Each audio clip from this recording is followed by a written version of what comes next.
المكونات بتاعتي عبارة عن ايه؟ عن 4 حبات من البيض، عليهم معلقة صغيرة من الفانيليا، علبتين صغيرين من الزبادي ما يعادل نص كوباية معيارية، معلقتين كبار من البيكنج باودر، معلقة كبيرة من الخل، كوبايه من الزيت على زبده، اللي حابب يخليها زيت خالص مفيش مشكله، او زبده خالص برضه مفيش مشكله، ربع كوبايه من العسل، كوبايه من السكر. انا مش مزوده السكر قوي عشان عندي ربع كوبايه العسل، ومعايا كوبايه من الحليب. دلوقتي هحط الحليب، اللبن اللي معايا، وكمان البيض والزبده على الزيت والسكر وكمان العسل، وهخلط كويس جدا. دلوقتي بقى هنزل بالزبادي وكمان معلقة الخل، وهخلط كويس.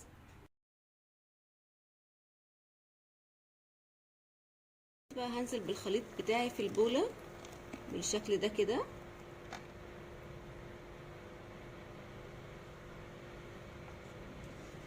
معايا هنا 3 كوبايات من الدقيق الذرة الصفراء، اي نوع احنا بنفضله، ممكن كمان نجيب من عند العطار، وكمان كوبايتين من الدقيق.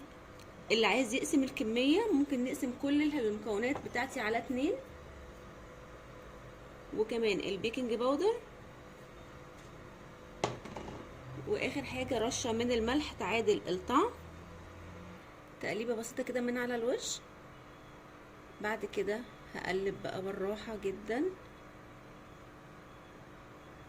من تحت لفوق كده لحد ما الخليط كله يتجانس السوائل مع المواد الجافة. هخفق كويس واجيب من تحت كده ومن الجناب علشان ما يكونش فيه معايا دقيق ما خلطش مع السوائل بالشكل ده كده. مش هخاف ابدا، ما فيش حاجه هتهبط، ما تخافوش، قلبوا كويس، حاولوا كل التكتلات دي ما تكونش موجوده. كده الخليط بتاعي بقى جاهز معايا بالشكل اللي احنا شايفينه ده، وهو ده القوام المظبوط اللي احنا عايزين نوصل له. دلوقتي معايا الصينيه بتاعتي اللي هدخلها الفرن مدهونه زبده، هنزل بالخليط بتاعي بالشكل ده كده. دلوقتي بقى هحط القالب بتاعي في الفرن على درجه حراره 180 على الرف الاوسط. البسيسه بقت جاهزه معايا، حطيتها في المطبخ لحد ما بردت بدرجه حراره المطبخ. عايزه اقول لكم بقى بجد حلوه جدا جدا. انا طبعا بقي شويه صغيرين جدا من العجينه، عملت بيها شويه في قالب صغير كده او بوله صغيره، بجد طعمها تحفه جدا. دلوقتي بقى البسيسه بجد حلوه جدا. وبكده بقى الوصفه بتاعتنا، وصفه البسيسه التحفه دي، بقت جاهزه معانا بالشكل اللي احنا شايفينه ده كده. بجد طعمها وهمي جدا جدا، لازم تجربوها، واللي يجربها وتعجبه يعمل لايك ويسيب لي رأيه في كومنت. والسلام عليكم ورحمه الله.